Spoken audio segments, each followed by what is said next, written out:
កា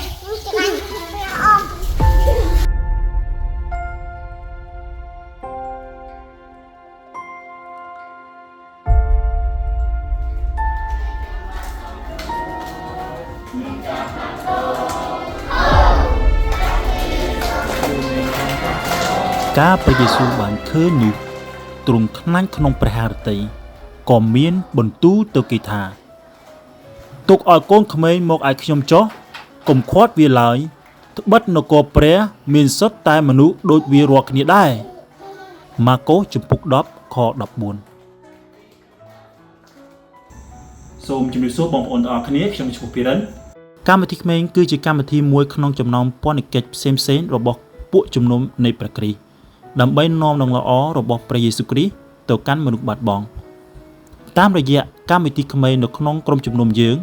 ខ្ញុំបានឃើញមានផលផ្លែជាច្រើនដែលពួកគេនៅតែបន្តស្មោះត្រង់នឹងព្រះហើយថែមទាំងមានចំណែកក្នុងពន្ធកិច្ចផ្សេងៗផងដែរដោយព្រោះគេបានស្គាល់ព្រះតាំងពីក្មេងមកនាំឲ្យគេមានគ្រឹះនិងចំណេះដឹងខាងឯព្រះបន្ទូលដើម្បីបម្រើព្រះនិងឈោងចាប់មនុស្សបាត់បង់ជាពិសេស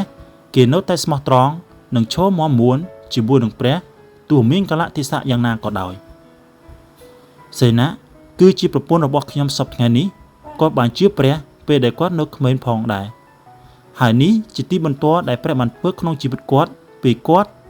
មកចូលរួមកម្មវិធីក្មេងខ្ញុំអរគុណព្រះសម្រាប់កម្មវិធីក្មេងជាកម្មវិធីដែលខ្ញុំអាចយល់អំពីសេចក្តីសង្គ្រោះកាលពីឆ្នាំ2012ខ្ញុំបានចាប់ផ្ដើមចូលរួមក្នុងកម្មវិធីក្មេងដោយមានលោកគ្រូអ្នកគ្រូនៅក្រុមជំនុំបានទៅបបួលក្មេងៗទៅប្រាប់ក្មេងៗទៅចូលរួមកម្មវិធីក្មេងអត់ហើយខ្ញុំក៏បានសម្រេចចិត្តចូលរួមកម្មវិធីក្មេងដែលសារខ្ញុំចង់បាននំទឹកក្រូចប៉ុន្តែអ្វីដែលប្លែកនៅពេលដែលខ្ញុំទៅដល់ចូលរួមក្នុងកម្មវិធីក្មេងខ្ញុំមានអារម្មណ៍ថាប្លែកដោយសារលោកគ្រូអ្នកគ្រូនៅទីនោះផ្ដល់ក្តីស្រឡាញ់គេយកចិត្តទុកដាក់ហើយខ្ញុំអត់នឹកស្មានថាពេលខ្ញុំគ្រាន់តែទៅម្ដងសោះប៉ុន្តែលោកគ្រូអ្នកគ្រូគាត់ចាំឈ្មោះយើងអញ្ចឹងធ្វើឲ្យខ្ញុំមានអារម្មណ៍ថាកក់ក្ដៅនៅក្នុងកម្មវិធីក្មេងគោលបំណងខ្ញុំបានចូលរួមកម្មវិធីក្មេងគឺខ្ញុំចង់បានតែនំទឹកក្រូចប៉ុណ្ណោះប៉ុន្តែអ្វីដែលផ្ដល់ឲ្យខ្ញុំគឺការសប្បាយយើងអាចលេងហ្គេមហើយយើងអាចប្រកបគ្នាគ្រូអ្នកគ្រូរស់រាយរាក់ទាក់ហើយអ្វីដែលពិសេសជាងនោះទៅទៀត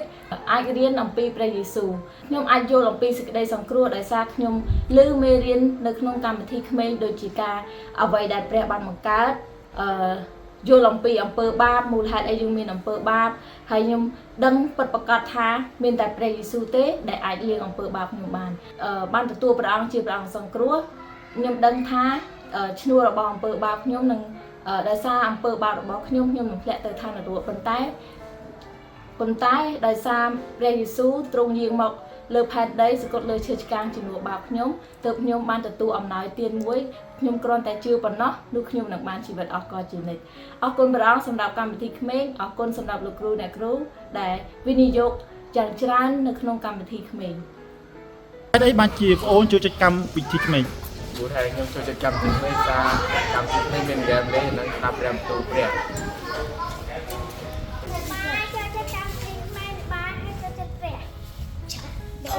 លាក់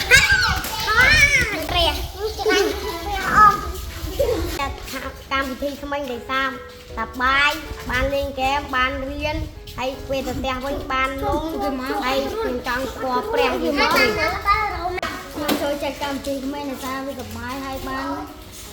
គ្រូអ្នកគ្រូបានបង្រៀនពីព្រះយេស៊ូវហើយទៅវិញបាននំនិងរបស់ផ្សេងទៀតដែលលោកគ្រូឲ្យមូលហេតុដែលខ្ញុំសប្បាយនឹងនេះក៏ថាមកកម្មវិធីក្មេងសប្បាយនឹងស្ដាប់ព្រះបន្ទូលនឹងនិយាយណែនាំអំពីលោកគ្រូនិងកម្មវិធីសប្បាយក្មេងខ្ញុំចូលចិត្តកម្មវិធីក្មេងព្រោះសប្បាយហើយឃើញក្មេងៗបានស្គាល់ព្រះហើយរៀនព្រះបន្ទូលព្រះហើយខ្ញុំចូលចិត្តកម្មវិធីព្រះក្មេងដែលសារតែខ្ញុំបានស្ដាប់ព្រះអំពីនិង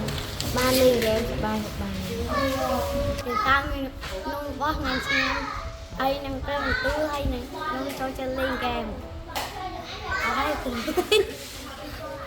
នឹងណាកម្មវិធីក្មេងសប្បាយហើយនាំយើងទៅខ្សែអារម្មណ៍ហើយបានគ្រប់គ្រាន់បានន័យហូប ក្មេងព្រោះឃើញក្មេងមកជុំគ្នាសប្បាយហើយបានរៀបព្រះបន្ទូលព្រះគម្ពីរហើយជាមកជំនឿជាមួយក្មេងៗហើយចែកនឹងក្មេងៗហូបបានញ៉ាំសប្បាយ ព្រះយេស៊ូវបង្កើនអ្វីទាំងអស់ព្រោះថាព្រះយេស៊ូវគាត់ស្រឡាញ់មនុស្សហើយខ្ញុំទៅចិត្តមកស្វែងគុំព្រះចង់រៀនពីព្រះយេស៊ូវចង់ដល់ពីព្រះយេស៊ូវចង់ជឿព្រះយេស៊ូវ មួយហេតុចូលចិត្តកម្មវិធីក្មេង Thế chứ có phật chia chất đồng ជាទៀត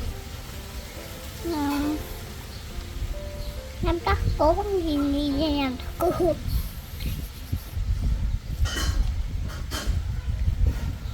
bực mình đi chồng